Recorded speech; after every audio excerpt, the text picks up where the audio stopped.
కారం రంగు రుచితో ఉంటుంది. ఆచి మిరపపొడి అదరగొట్టే కారం రంగు రుచి. కరువు సీమను రతనాల సీమగా మార్చడమే తన లక్ష్యమన్నారు సీఎం చంద్రబాబు. త్వరలోనే రాయలసీమకు పోలవరం జలాలను తీసుకొస్తామని హామీ ఇచ్చారు. పోలవరం పూర్తయితే రాష్ట్రంలో కరువు అనే మాటే వినిపించదన్నారు చంద్రబాబు. నిన్న హంద్రీ నీవాకు కృష్ణా జలాలను విడుదల చేసిన సీఎం సీమ డెవలప్మెంట్ పై తన మనసులో మాటను బయటపెట్టారు.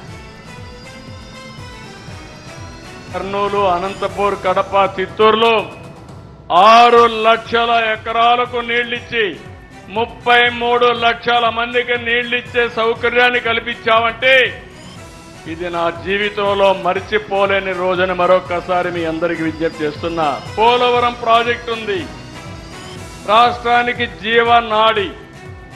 పోలవరం ప్రాజెక్టు పూర్తి చేసి నదుల అనుసంధానం చేసుకోగలిగితే ఈ రాష్ట్రంలో కరువు అనే మాట రాదు. రాయలసీమలో ఉండే అన్ని జలాశయాలు కళకళలాడుతున్నాయి.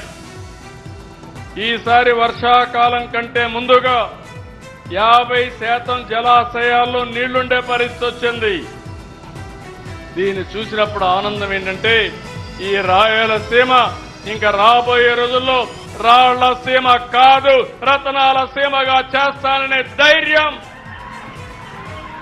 ఈ ప్రభుత్వానికి వచ్చింది.